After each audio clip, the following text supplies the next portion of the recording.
Good day, everyone. Thank you for joining me today on TokYo-Yo Talk. My name is T, and I'm very, very excited to be joined by Jonathan Theis, aka YoyoJoe of YouTube. What's up, man? Hey, what's up, guys? I do YouTube and yeah, really enjoy competing and going. Nice. All right. Well, I think you're pretty well known in the YouTube and the yo-yo community, but in case someone hasn't seen your channel before, do you want to tell us in more detail what you're all about? Yeah, so basically, I do like a variety of yo-yo videos. So I've done a lot of tutorials. I've done a lot of yo-yo reviews and like comparisons and stuff like that. But I've also done like kind of like some like strange videos. So like I don't know, like learning a new style of yo-yoing or whatever. So I just do a variety of yo-yo related videos, always yo-yo related, and yeah, that's about it. Nice. Yeah, I think that's one really cool thing about your channel is like the variety of stuff. So, like, how do you come up with ideas for your content? Um, well, it really depends. So, like, my parents obviously watch my videos, so sometimes they like give me an idea of a thing that they think would be cool. So that's one way. But I don't know. Usually, I'm just thinking about what would be new and different. Like, what has no one else done before, and like, what would my viewers enjoy watching? Mm. Yeah, I think the like learning the new styles. You went through all the different styles. That was really fun and interesting, and I imagine a little scary. Like, is it challenging to put yourself out there like that? Oh yeah, I mean, so like with those styles, I've really never practiced them like that well. Like I'm not very good at any of those styles. So yeah, it was a little bit scary because like just learning those styles straight from tutorials on camera, like there were like so many fails that happened. So that I had to cut out some of them, but I like left a bunch of them in. But like yeah, overall, I mean yeah, it was just a little scary because like the I was just so inexperienced. I felt like I like could not do it, but I actually like it was a lot of fun. Like I really like learning those tutorials. I don't know, like it kind of gave me the motivation to like pick up those styles a little bit more. Hmm. Nice. Certainly, I think it's cool for everybody else too to see like, oh well, if he's gonna do it on YouTube and show everybody the process, then maybe I can too, kind of thing. Yeah. And you did the one video with you brought your friend in. I thought that was really fun Oh too, like yeah, teaching someone yeah. else. Yeah, I mean, he'd see my channel, and like we're really good friends. So he was just like, "Hey, I was curious if you want to do like a video like this." So he actually had the idea of creating like this, learning a new, like teaching my friend how to yo-yo. So yeah, I was like, "Yeah, that sounds awesome. I've got just past 3,000 subscribers, and I don't have a video for that." So it all worked out really well. And I loved the recent one with your mom. Yeah. Uh, so if people haven't seen that yet, Jonathan did a video where you worked with your mom in finger spins, right? Yeah, so it was a two-part video. The first part was comparing the how long each finger spin would last with the 10 finger spinning yo-yos I have. And then the second part was like my mom, like she really like she never yo-yos at all, but she knows how to finger spin, like just hold the position.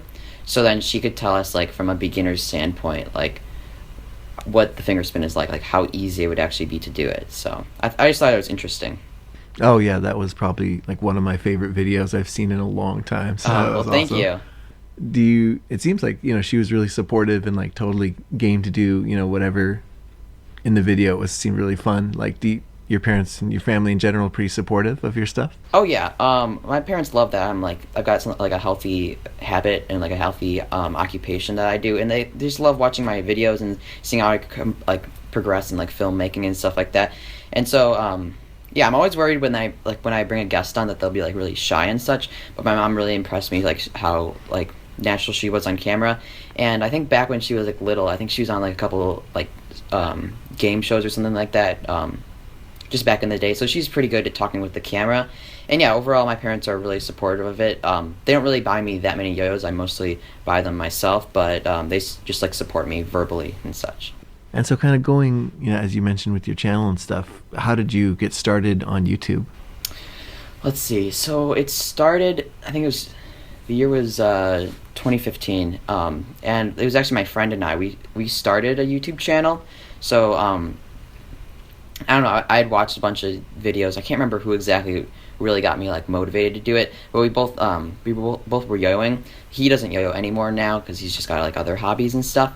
But basically, we just decided to start. Like, I had this little tiny like Canon point and shoot camera. It was really bad, but we're like, whatever. We'll just try it out. Try recording some videos, and so that was like, it was like very. The videos were very bad, and I only uploaded like I'd say like once a month or like even less than that. So it really was not a focus of mine. And then let's see, it was the World Yo-Yo Contest. I recorded like a ton of video there, made like a 30-minute video there, and that really got me started. Like I realized that people are actually like liking the videos that I'm making, like my editing style and such. I also found out that my library had like really good computers and stuff that I could edit my videos on using like really good editing softwares. So I really started going on that. And overall, I just decided like I was watching like a lot of big YouTubers, and I decided one of the biggest things that they do is like that really helps their channel is like consistency.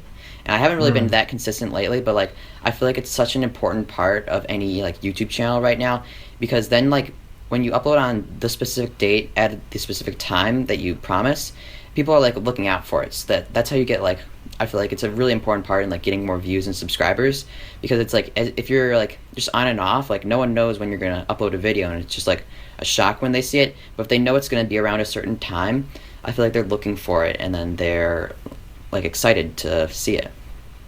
So yeah, that's basically how I got started on the YouTube platform.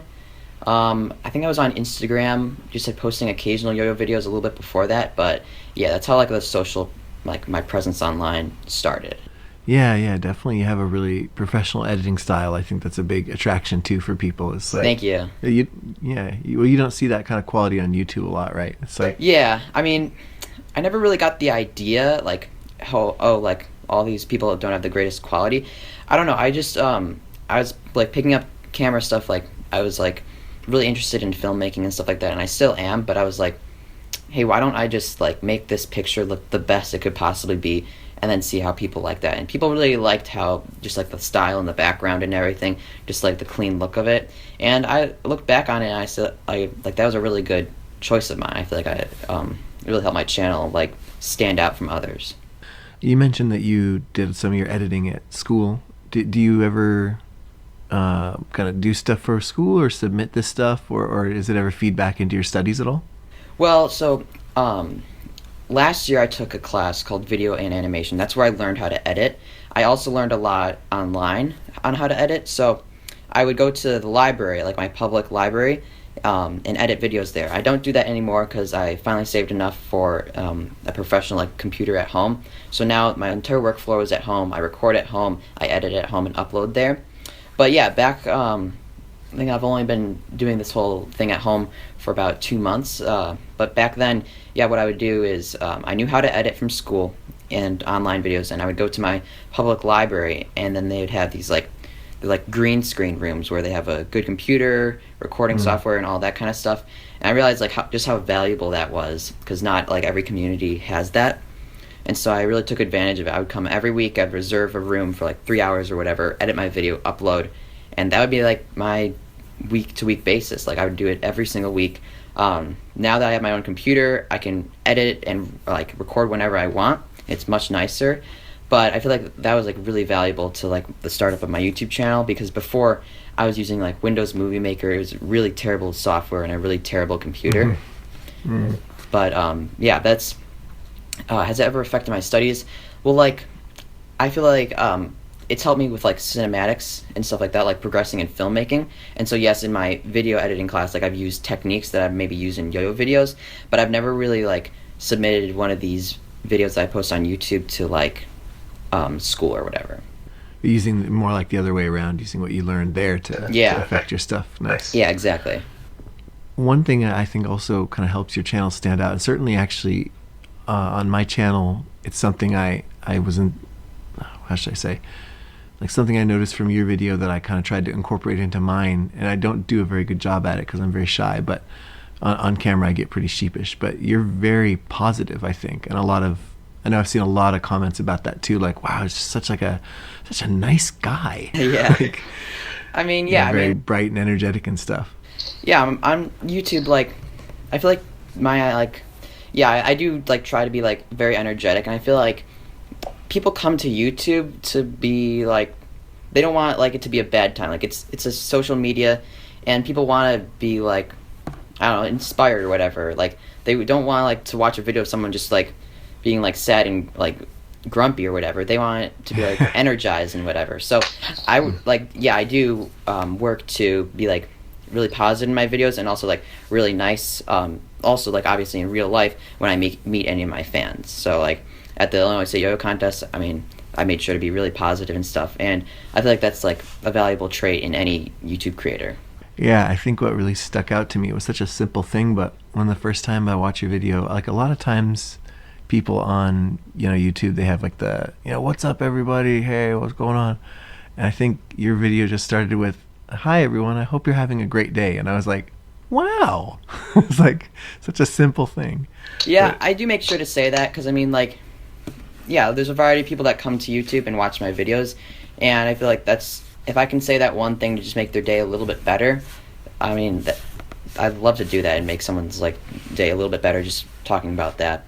So yeah, I do try to include that in every one of my videos at the beginning, like, hey guys, hope you're all having a great day or whatever, just to like kind of like make it seem like a more like face-to-face conversation with the viewer.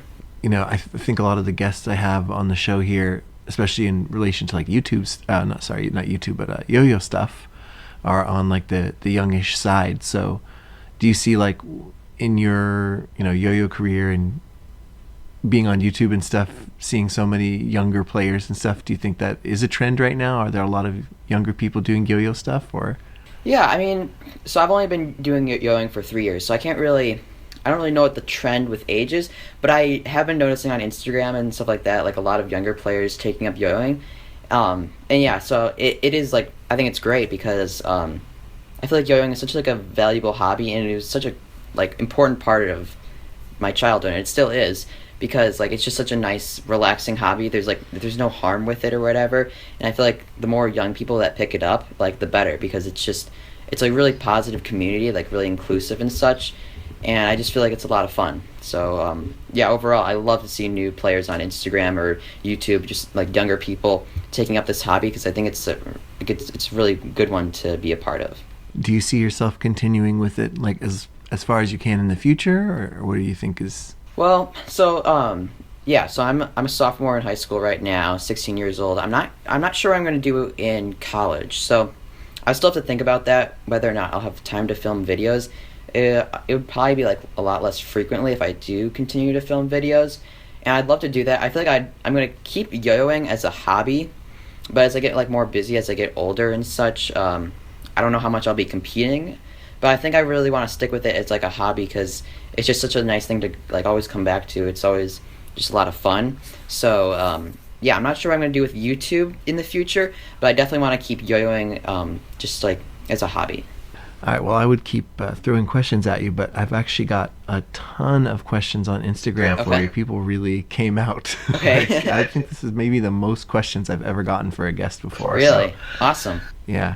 Are you cool with answering some user questions? All right.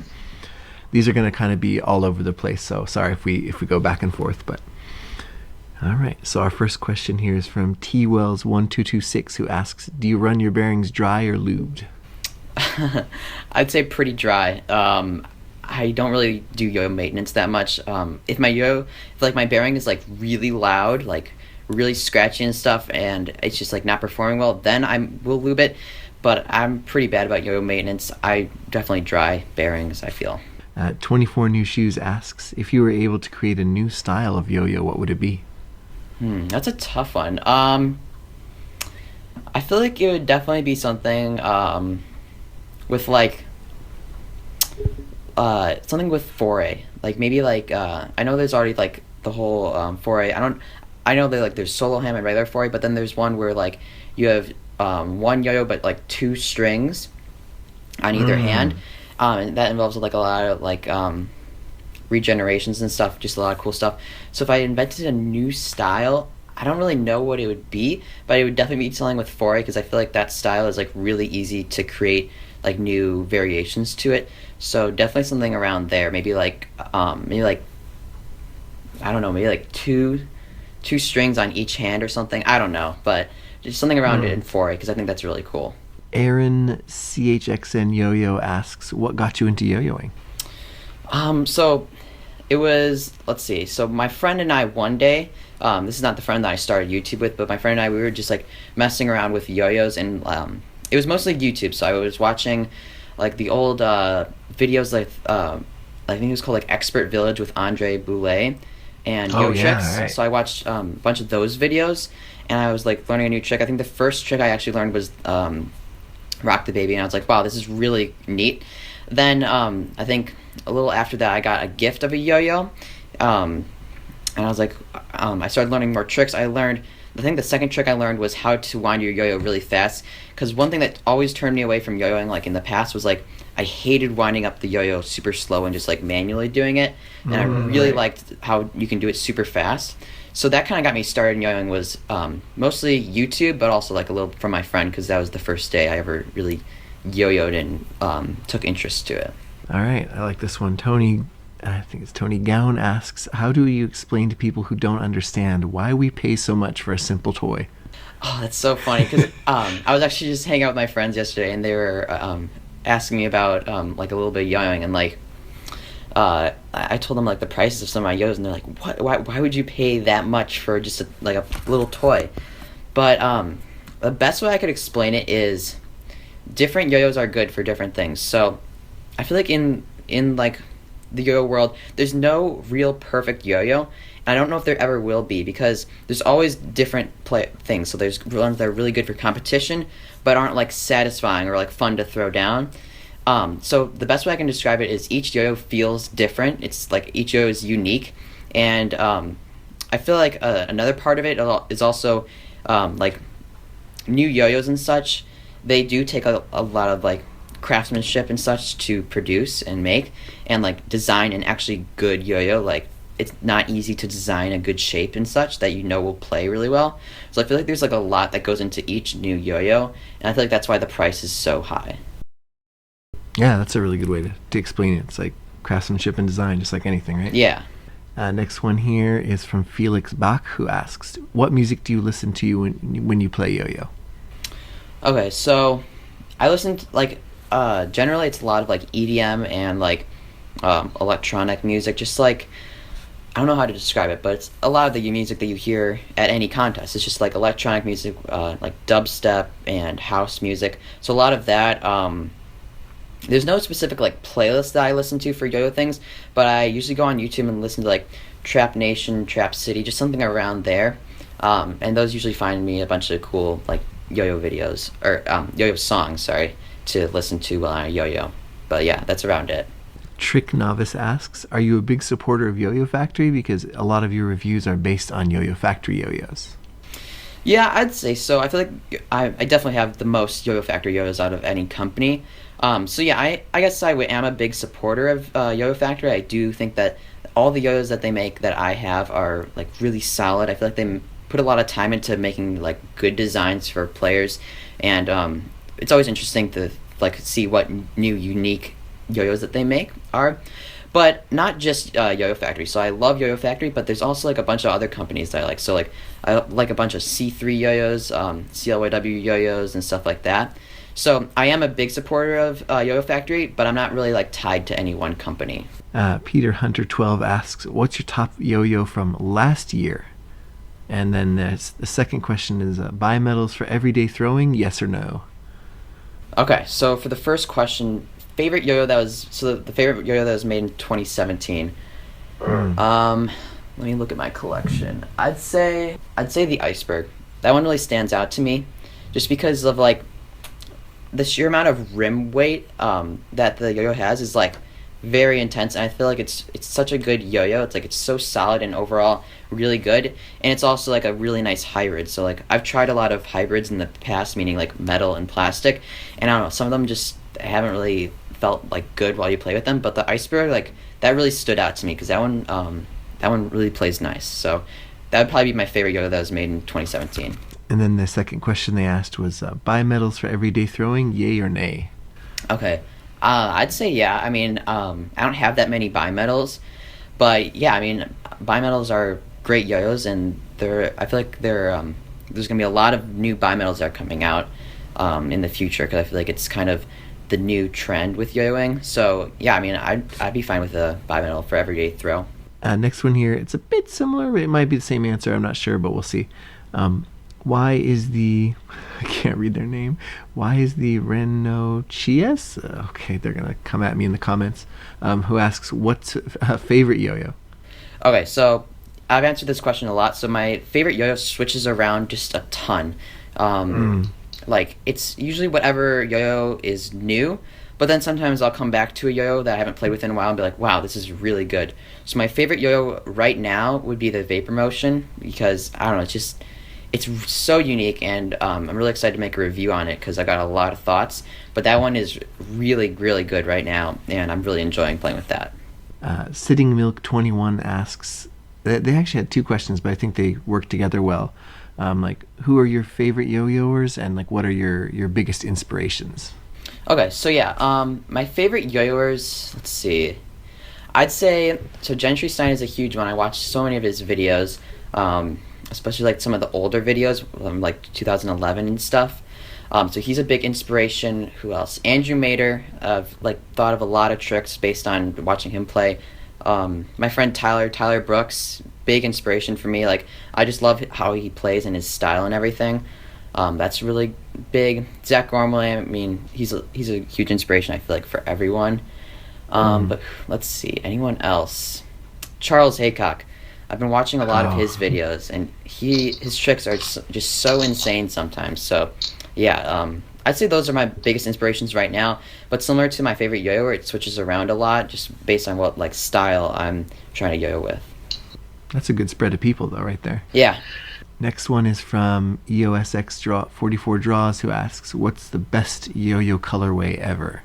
Definitely the new Galaxy like colorway that Yo-Yo Factory has. So the Galaxy Shutter Wide Angle, so cool. It looks great like stationary, but it also looks great when it's spinning. So yeah, definitely the Galaxy Shutter Wide Angle. That one is really, really sick. Yeah, I've got a couple of the old Galaxies from like a couple years ago, but the new ones look so much better, I think. Yeah. I mean, I really like it. It's I saw it online. I was like, yeah, I have to have that colorway because it looks so good. NMK asks, Atlas or Edge? I feel like they're pretty different, but I'd go with the Atlas personally, just because my style works well with wide yo-yos, like very wide yo-yos. But the Atlas is definitely not for everyone who has like it's not good for people that have like dense tech because just the width of it makes it hard. But for my style, it's very good. The Edge is like more of like an all-around really good yo-yo, like super solid in every aspect. But the Atlas is just a bit extreme for me, and like it works better for me than the Edge. So that's just my personal opinion, but man, those are two really good ones. Justin Stratton asks, what was your favorite freestyle of 2017? That's a good one. Let's see. I'd probably say Andrew Bergen's World Yo-Yo Contest freestyle. For 2017, his second place finishing one. Like I really hadn't like watched many of his performances, and that one just stood out so much to me on like the creativity of the tricks and the fact that he hit like so many of those tricks because like I've tried to learn them and they're very difficult to hit. So the fact that he created them and actually like performed them that well and synced with the music, that one really stood out to me because just how the sheer like difficulty of tricks, but also just like the performance value with the choreography and everything. Mayank Yotography asks, can you give some tips to people who are just starting a YouTube channel about yo-yos, vlogs, etc.? Okay. Yeah, for sure. Let's see. Consistency is very, very key. Again, like that really helps a YouTube channel. People are looking out for your videos when they come out. I feel like you don't need an expensive camera to get started. Like start as soon as you can. Like your phone, that is like such a good tool for recording videos, and like any of the new iPhones are really good.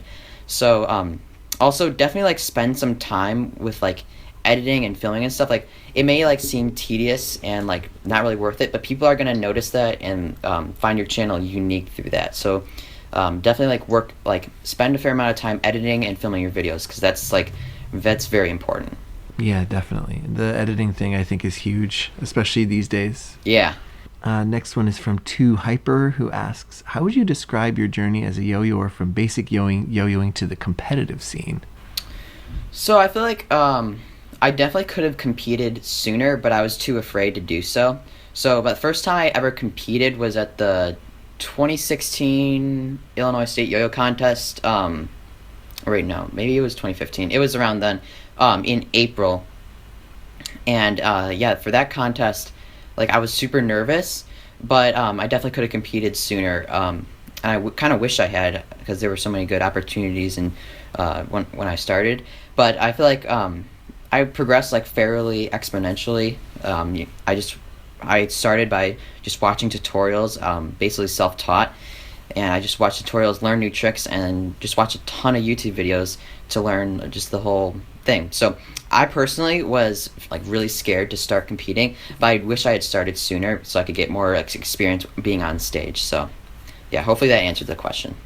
And I think you had a video about that, right? Like competition tips and ideas. That was really interesting too. Next one here. This is the question always gets asked right next to what's your favorite yo-yo. But YoyoJoe111 asks, if you could be sponsored by a company, what company?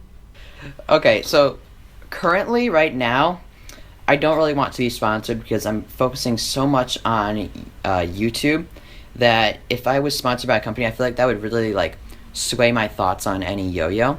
And I like so many different brands that like I don't know, there's not one brand that I would like that I only like their yo-yos from. So if I could be sponsored by a company, it would probably be Yo-Yo Factory, just because the sheer amount of Yo-Yo Factory yo-yos I have.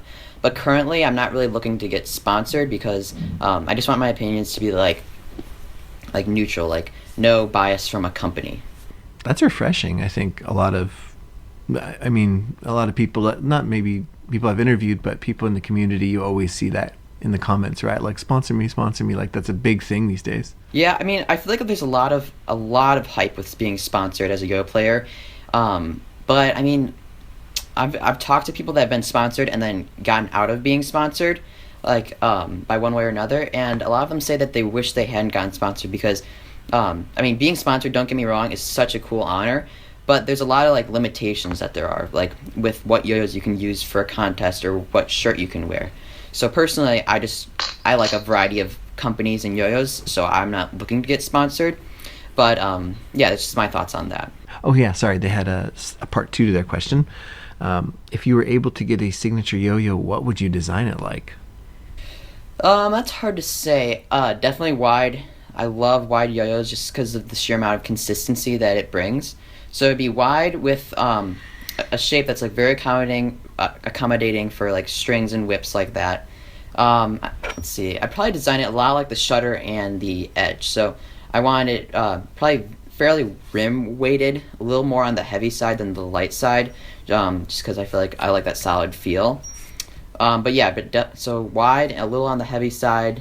Obviously, like very good for grinds, and definitely a finger spin area because I feel like that's a really good trend that's happening in the yo-yo community. And actually, just listening to you answer questions here, I had a couple follow-ups that I was curious about.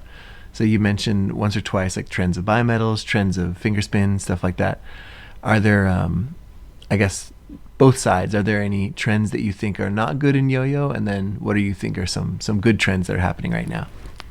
Well, I can't think of any bad trends with yo-yos because I haven't really tried that many yo-yos that are bad. But for good trends, so bimetals, I think that's really cool. The finger spin area, that's also really cool because those finger spins are getting so popular and they're a lot of fun to do. I feel like another trend that is going on is just like yo-yos being really good for grinds and stuff because I feel like people don't do grinds that much in competitions, but overall I think they're really cool. So I like the new like smooth yo-yos that are coming out. Let's see, what other trends? I feel like people are getting into more like complicated slacks and like dense tech in competitions, and I think that's really cool because like that's kind of like what I would like that I really like in yo-yoing is just how creative people can be with it. So I feel like that's a really good trend that's going on. But yeah. All right. And then this is one last thing. I was just wondering too, when you were talking about learning tricks and stuff like that from other players and whatnot. how do you come up with your tricks for like competition and stuff to post on Instagram? Yeah, there's a variety of ways. One way I really like to do it is just finding a very simple mount and then just seeing where I can go from there. That's a really good way to do it. Watching other yo-yo players and learning new tricks that they do is also another great way to do it. Just like seeing what other players are doing and then create your own version of that. So, I mean, it is pretty hard, like especially with creating new tricks. But like watching players and see like, hey, they're doing that thing. I can get into that mount too, but I want to go a different route with it, and then find something cool that you can do with that. And just learning new tricks and experimenting around with it. Like making new tricks is very hard, like to do. And finding like good tricks that click well in competitions is also really difficult. But I feel like there's like so many good yo-yoers out there that you can watch and learn from, and create like good clicking tricks out there. So that's how I create them. All right. Well, I mean, that's all the questions I've got for Instagram. I think you've covered everything very well. Thank you very much. Yeah, thank you. Just to let everybody know, you should go check out YoyoJoe on YouTube. I'll put a link in the description for that. And then also you're at YoyoJoe_1 on Instagram, right? Yep. Cool. Go check that out. Got some really cool edits. I love your editing style is really awesome. So it's cool to see those on Instagram as well. Thank you. Anything else you want to put in people's brains before we head out of here? That's about it. Just YouTube and Instagram. Those are the main sites that I'm on. Occasionally on Twitter, I'll post something. I think that's just YoyoJoe _1 as well. But if you want, you can go on over there. But Instagram, YouTube, and Twitter. Definitely check those out. I do this silly thing at the end of these shows if the guest is willing to sign us out with the catchphrase of my channel, which is, because I'm in Japan, is Sayonara. Here we go. Sayonara.